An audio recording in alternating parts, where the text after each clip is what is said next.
आज 2077 साल असोज 10 गते शनिबार काठमाडौँमा रेडियो एनआरएन 99.1 देशभर विभिन्न एफएम र संसारभर रेडियो nrn.com मार्फत प्रसारण भइरहेको नेपाली रेडियो नेटवर्कको नेपाली खबरमा सरोज कोइराला र शोभा केसीको नमस्कार।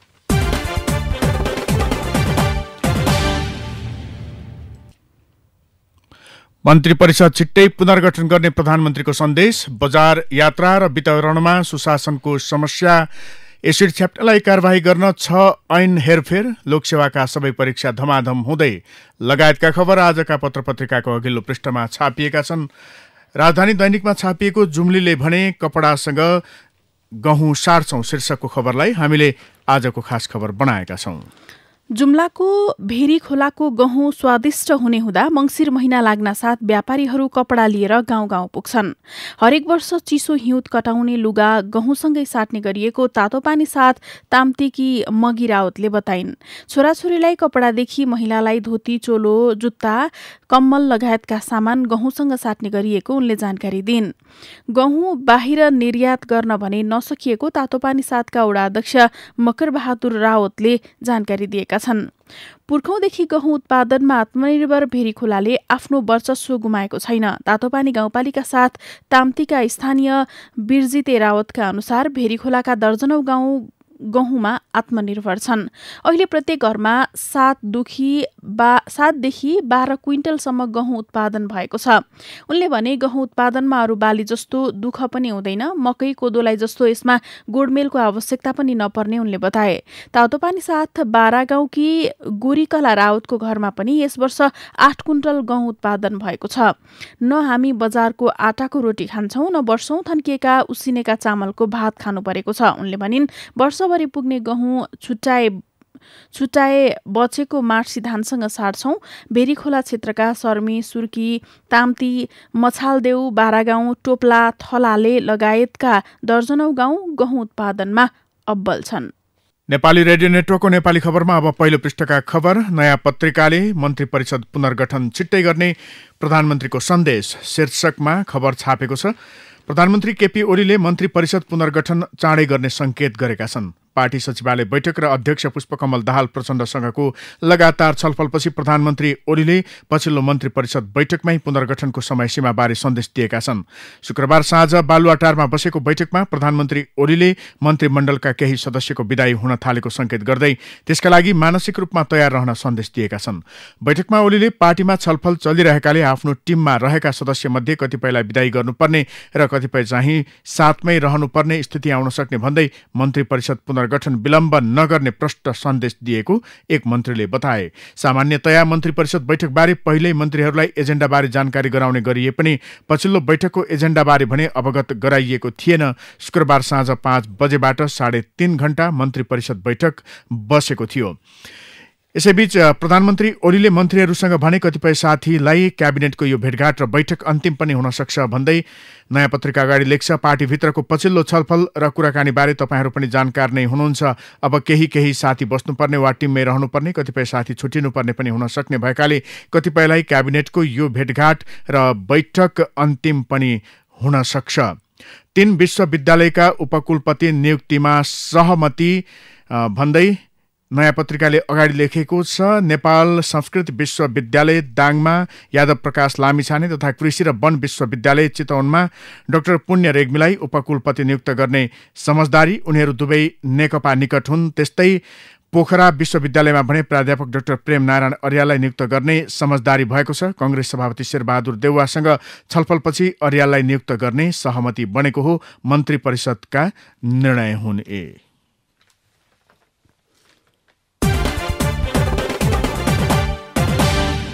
बजार यात्रा र वितरण प्रणालीमा सुशासन खोइ, गरिबको चुलो बल्नै मुस्किल, राजधानी दैनिक अघिल्लो पृष्ठमा खबर लेख्छ। कोभिड-19 महामारी फैलिरहेको र चाडबाड नजिकै गर्दा बजारमा अत्यावश्यक वस्तुको मूल्य एकाएक आकासिन थालेपछि काठमाडौँ उपत्यकामै सर्वसाधारणलाई चुलो बाल्नै मुस्किल भएको छ। बजारमा नियमित अनुगमन नहुँदा तरकारी लगायतका अन्य उपभोग्य वस्तुमाथि बिचौलियाको नियन्त्रण छ, जसका कारण तरकारी, चिनी, खाद्यान्न, लत्ता कपडा लगायतका उपभोग्य वस्तुको मूल्य ह्वात्तै आकासिन पुगेको हो। बजार यात्रा र वितरण प्रणालीमा सरकारी निकायको उपस्थिति कमजोर हुँदा र कुशासन मौलाउँदा यस्तो अवस्था आएको उपभोक्ता अधिकार कर्मीको भनाइ छ। बजारमा वस्तुहरूको मूल्य मनलाग्दी बढाइएको छ भने यात्रा गर्दा समेत सर्वसाधारण ठगिने क्रम बढेको छ। दशैं नजिकै गर्दा व्यापारीले लत्ता कपडामा समेत अस्वाभाविक मूल्य वृद्धि गर्दा सरकारी निकाय मुखदर्शक बनेको आरोप सर्वसाधारणको छ। बजारमा अस्वाभाविक रूपमा मूल्य वृद्धि हुँदा सर्वसाधारणमा सरकारी निकायप्रति आक्रोश बढेको छ। कोभिडका कारण कयौंको रोजगारी गुमेको छ भने आर्थिक अवस्था पनि दिन प्रतिदिन कमजोर हुँदैछ। आम्दानीका स्रोतहरू सुक्न थालेपछि बिहान बेलुकाको जोहो टार्न धौधौ परिरहेको अवस्थामा दैनिक उपभोगीका वस्तुको मूल्य एकाएक आकाशी नपुग्दा सर्वसाधारण नागरिक अत्याधिक मारमा पर्न थालेका छन्। हटेन बिचौलियाको दादागिरी, चिनी र तरकारीमा अत्याधिक कालोबजारी, सरकारी अनुगमन संयन्त्र कमजोर, नुनदेखि सुनसम्म नै तस्करी, लत्ता कपडामा अस्वाभाविक मूल्य वृद्धि, सरकारी निकायबीच छैन समन्वय।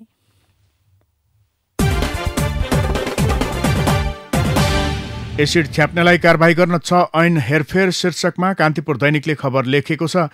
तेजाब, एसिड तथा ज्वलनशील पदार्थ प्रयोग गरी कसैको शरीर अङ्गभङ्ग गर्ने र अपराध गर्न लगाउने व्यक्तिमाथि 20 वर्ष कैदसम्म र 10 लाख रुपैयाँसम्म जरिवाना हुने गरी मन्त्री परिषदले 6 वटा कानून संशोधन गर्न अध्यादेश पारित गरेको छ।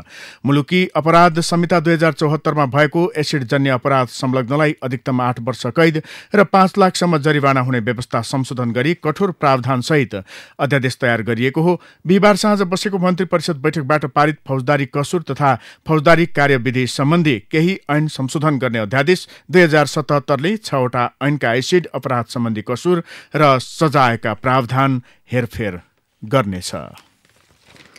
कोभिड-19 को महामारी शुरू भएपछि रोकिएका लोकसेवा आयोगका सबै परीक्षा धमाधम सञ्चालन हुने भएका छन्। सरकारले लोकसेवा आयोगको स्थगित परीक्षा सुचारू गर्ने निर्णय गरेसँगै आयोगले यसअघि रोकिएका विभिन्न सेवा समूह, श्रेणी तथा तहका परीक्षा सञ्चालनको प्रक्रिया अघि बढाएको छ।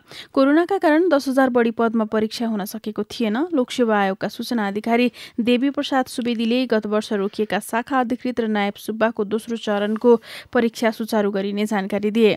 गत वर्ष शाखा अधिकृततर्फ प्रशासन, न्याय र व्यवस्थापिका संसदतर्फको पहिलो चरणको परीक्षा सम्पन्न भई दोस्रो चरणको परीक्षा भएको थिएन। परीक्षा सञ्चालन हुने क्रममा कोभिड महामारी सुरु भएसँगै सबै परीक्षा स्थगित भएको थियो। अब सो परीक्षा कार्तिकमा सञ्चालन गरिनेछ। पहिलो चरणमा शाखा अधिकृतका लागि 3,000ले नाम निकालेका थिए। नायब सुब्बाको परीक्षा पनि सञ्चालन गर्ने निर्णय भएको छ। नायब सुब्बातर्फ पनि दोस्रो चरणको परीक्षा भएको थिएन। अन्ततः खुलियो लोकसेवा, रोकिएका सबै परीक्षा धमाधम सुचारू हुँदै राजधानी दैनिकको अघिल्लो पृष्ठमा खबर छ। नयाँ पत्रिकाले जनताको हितमा साधारण माग छन्, शंका नमानी पूरा गरिदिनुस्, सत्याग्रहबाटै प्रधानमन्त्रीलाई डाक्टर केसीको आग्रह शीर्षकमा नयाँ पत्रिकाले खबर लेखेको छ। स्वास्थ्य सेवा सुधारका लागि 12 दिनदेखि सत्याग्रहमा बसिरहेका डाक्टर गोविन्द केसीले आफ्ना माग सम्बोधन गर्न प्रधानमन्त्री केपी ओलीलाई आग्रह गरेका छन्। सामान्य माग भएकाले कुनै शंका नमानी पूरा गरिदिन शुक्रबार भिडियो मार्फत ओलीलाई आग्रह गरेका हुन्। डाक्टर केसीले मुख्य गरी कर्णाली स्वास्थ्य विज्ञान प्रतिष्ठानमा तत्काल एमबीबीएस को पठन पाठन सुरु गर्नुपर्नेमा जोड दिएका छन्। प्रत्येक प्रदेशमा सरकारी मेडिकल कलेज वा प्रतिष्ठान बनाउने सहमति अनुसार काम हुनुपर्ने उनको भनाइ छ। प्रधानमन्त्री ओलीको कार्यालयमा 5औं पटक सत्याग्रहमा बसिरहेको उल्लेख गर्दै प्रधानमन्त्री ओलीको कार्यकालमा 5औं पटक सत्याग्रहमा बसिरहेको उल्लेख गर्दै डाक्टर केसीले भनेका छन्, यो अवधिमा कुनै पनि उपलब्धि भएको छैन, बरु भएका उपलब्धि गुम्ने अवस्था छन्। प्रधानमन्त्रीले गर्ने काम हामी जनताले गरिरहेका छौं, त्यसैले जनताको हितमा रहेका माग सम्बोधन गरिदिनुहोस्। कोरोना संक्रमितहरू निको भएर घर फर्किने क्रम बढ्दै गएको छ। पछिल्लो एक साताको तथ्याङ्कलाई आधार मान्दा 100 जना संक्रमित मध्ये 89 जना निको भएर घर फर्किएका छन्। गत 3 असोजदेखि शुक्रबारसम्म 9,021 जना संक्रमित थपिएकामा 8,086 जना संक्रमण मुक्त भएका छन्। यसरी हेर्दा प्रत्येक 100 जना संक्रमितमा 89 जना संक्रमण मुक्त भएको पुष्टि हुन्छ। स्वास्थ्य तथा जनसङ्ख्या मन्त्रालयका अनुसार शुक्रबार हिजो 1,313 जनामा संक्रमण पुष्टि भएकामा 1,455 जना संक्रमण मुक्त भएका छन्। यसैबीच हालसम्म कुल संक्रमितलाई आधार मान्दा 100 जनामा 73 जना कोरोना भाइरस संक्रमित निको भएर घर फर्किने गरेका छन्। हालसम्म 70,614 जनामा संक्रमण पुष्टि भएको छ। एक साता यता 89% संक्रमण मुक्त निको हुने क्रम बढ्दो राजधानी दैनिकको अघिल्लो पृष्ठमा खबर छ। नेपाल बिस्तारै सवारी साधन आयातकर्ता मुलुकबाट उत्पादक बन्नेतर्फ अघि बढेको छ। दुई चर्चित मोटरसाइकल ब्रान्डहरू बजाज र टिभीएसले नेपालमै मोटरसाइकल तथा स्कुटर उत्पादन सुरु गरेसँगै अटोमोबाइल उत्पादनमा नेपालको यात्राले गति लिएको हो। व्यावसायिक घराना शङ्कर समूह अन्तर्गतको जगदम्बा मोटर्सले टिभीएस ब्रान्डका मोटरसाइकल, स्कुटर र तीन पाङ्ग्रे टेम्पो नेपालमा उत्पादन गर्न सुरु गरेको छ। अग्रणी औद्योगिक घराना गोल्छा ग्रुप अन्तर्गतको हुलास अटोक्राफ्टले नेपालमा बजाजका बाइक एसेम्बल गर्न थालेको 2 वर्ष भइसकेको छ। होन्डा र यामाहा ब्रान्डका 2 पाङ्ग्रे सवारी साधन समेत केही समयपछि नै मुलुकभित्रै उत्पादन सुरु हुनेछन्। बजाज र टिभीएसका सवारी साधनको उत्पादन नेपालमै सुरु, यामाहा र होन्डा पनि तयारीमा, नयाँ पत्रिकामा खबर छ। बाजे गोरख र बजै हाँसुको सहारा थिइन् 12 वर्षीया सम्झना कामी। घरभित्रको सानोतिनो काम मात्र होइन, घाँस काट्ने, वस्तुभावको स्याहार तथा बारी गोडमेल गर्ने लगायतका काममा पनि उनी निपुण थिइन्। हामी बुढाबुढी बिरामी हुँदा पनि दिने उही थिए। केही परिहाल्यो भने नातिनी छँदैछ भनेर सोच्थ्यौं। मेरी फूल जस्ती नातिनीलाई राक्षसले चुडिदियो, बजै हाँसुले भनिन्। बजाङको मस्टा गाउँपालिकाकी सम्झनाको बुधबार साँझ बलात्कारपछि हत्या भएको प्रहरीको प्रारम्भिक अनुमान छ। नातिनीको हत्याले कामी परिवार मात्र होइन, खिकला गाउँ नै शोकमा डुबेको छ। घटनाको वास्तविकता तत्काल छानबिन गरी दोषी उप कडा कारबाहीका लागि प्रहरीलाई दबाब दिन खिकलावासी सदरमुकाम चैनपुर पुगेका छन्। यस घटनाको सामाजिक सञ्जालमा समेत व्यापक निन्दा भइरहेको छ। विह्वल छन् बाजे बजै 12 वर्षे बालिकाको हत्या अघि बलात्कारको आशंका। कान्तिपुर दैनिकको अघिल्लो पृष्ठमा खबर छ। अर्घाखाँचीको शीतगंगा नगरपालिकामा भीषण पहिरो गएको छ। नगरपालिकाको वडा नम्बर 12 को कोठिया मैदान जोक्ले गैरा गाउँमा शुक्रबार दिउँसो गएको पहिरोले 17 घर बगाएको हो। 81 जमिन भाँसिएर पहिरो जाँदा 17वटा घर पूर्ण रूपमा क्षति भएका छन् भने 18वटा घर जोखिममा परेको वडाध्यक्ष बाबुराम गैरेले जानकारी दिनुभयो। अर्घाखाँचीको शीतगंगामा पहिरोले 17 घर बगायो। हिमालय टाइम्समा खबर छ। चालु आर्थिक वर्षको पहिलो महिनामा पनि रेमिट्यान्समा कोभिड-19 को असर परेको छैन। साउनमा रेमिट्यान्स गत असारको हाराहारीमै आएको छ। राष्ट्र बैंकका अनुसार यस वर्षको साउनमा 92 अर्ब 71 करोड रुपियाँ रेमिट्यान्स भित्रिएको छ। अघिल्लो वर्षको त्यही अवधिको तुलनामा यो 23% बढी हो। अघिल्लो वर्षको त्यही अवधिमा रेमिट्यान्स आप्रवाह 2% बढेको थियो। अमेरिकी डलरमा रेमिट्यान्स 14.5% बढेको छ। अघिल्लो वर्ष यस्तो आप्रवाह 0.7% बढेको थियो। नेपालमा लकडाउन सुरु भएको महिना गत चैतमा 34 अर्ब रुपियाँ रेमिट्यान्स भित्रिएको थियो। यसलाई कोभिड-19 को असरसँग जोडेर हेरिएको थियो, किनकि अघिल्लो महिना करिब 79 अर्ब रुपियाँ रेमिट्यान्स आएको थियो। तर त्यसपछिका महिनामा रेमिट्यान्स बढ्न थाल्यो। वैशाखमा 53 अर्ब, जेठमा 94 अर्ब र असारमा 1 खर्ब 1 अर्ब रुपियाँ रेमिट्यान्स भित्रियो। बढ्यो रेमिट्यान्स। कान्तिपुर दैनिकको अघिल्लो पृष्ठमा खबर छ। अब भित्री पृष्ठका खबर। रम्बा गाउँपालिका 2 फोक्सिङकोटमा पहिरोमा परि बेपत्ता भएका 5 जनाको शव पुरिएको अवस्थामा शुक्रबार भेटिएको छ। 3 बालबालिकाको शव दिउँसो र 2 जनाको भनाइ शुक्रबार बेलुका फेला परेको हो। बिहिबार बिहान पहिरोले घर पुरिँदा एकै परिवारका 5 जना बेपत्ता थिए।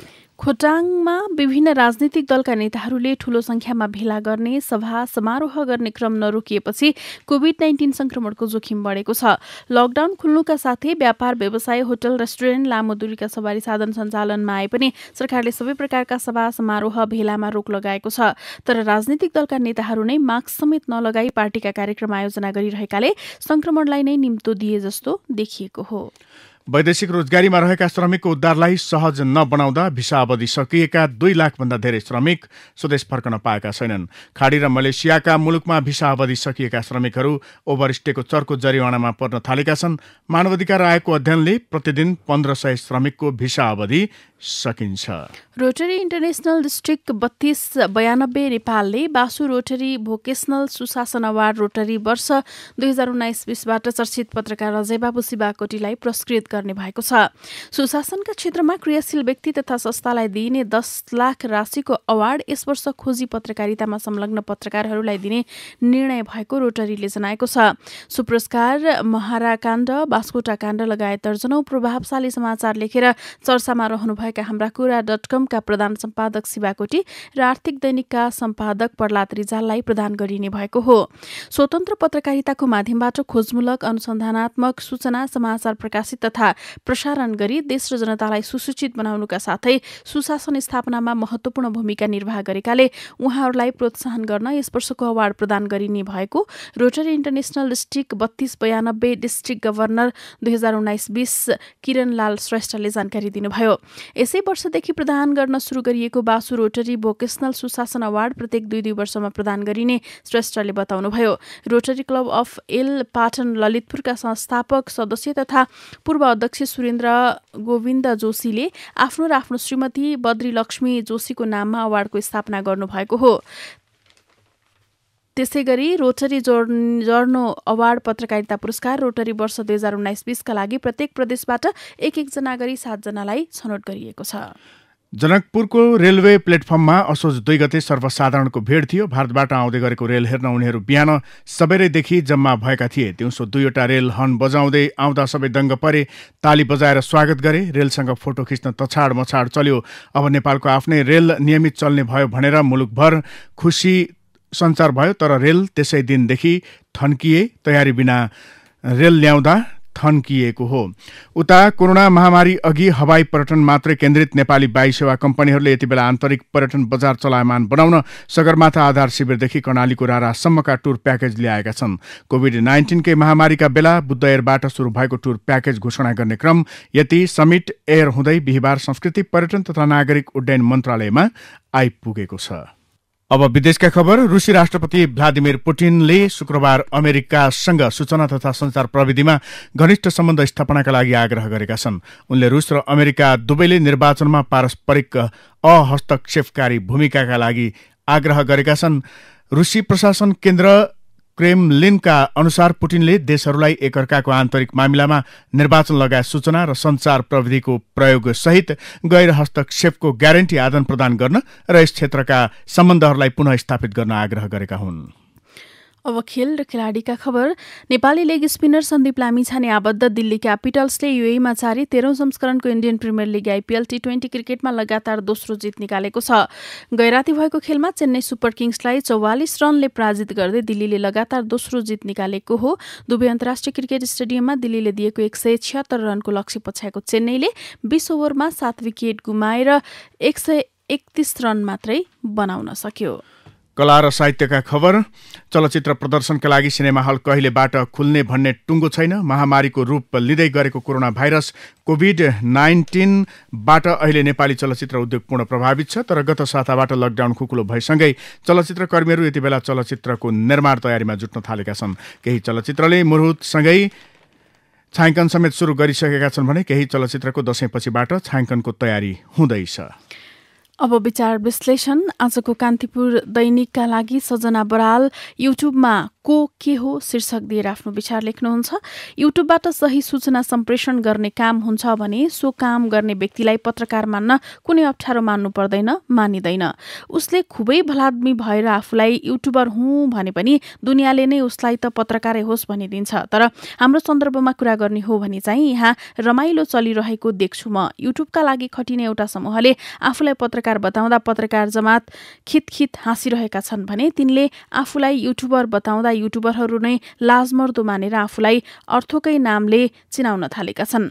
आँडेपाँडे भिडियो बनाएर वा त्यस मार्फत झुट, भ्रम, अश्लीलता, अन्धविश्वास, गालीगलौज, अवैज्ञानिक र अर्धसत्य कुरा फैलाउनेहरू युट्युबका पित पत्रकार वा हाउडीहरू हुन्। मूलधारका मिडियाले बेवास्ता गरेका कतिपय मुद्दा तिनले उठाउन खोजे जस्तो गरे पनि र मूलधारवाला मिडियाले इच्छा नगरेको ठाउँमा उनीहरू फुर्तिलो भएर पुगे पनि तिनले विषयवस्तुमाथि गर्ने ज्यादती र विषयवस्तुप्रतिको तिनको असंवेदनशीलता पत्रकारिताको दृष्टिमा अक्षम्य खालको हुँदै आएको छ।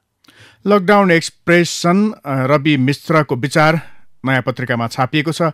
गैर जिम्मेवारीपनले हद पार गरेपछि कार्टुन र वास्तविक घटनाको भेद मेटिदो रहेछ। मिश्र अगाडि लेख्छन्, एउटा कार्टुनिस्ट माथि घरिघरि उही प्रश्न दोहोरिन्छ, किन आलोचना मात्रै? सरकारले राम्रो काम गरेको देखिन्छ। सरकार बनेको राम्रै गर्न हो, मतदाताले चुनाव जिताएर पठाएको राम्रै गरेर देखाउन हो। त्यसैले राम्रो गर्नु अपेक्षित नै हो, कुनै अनौठो र उल्काएको कुरा होइन।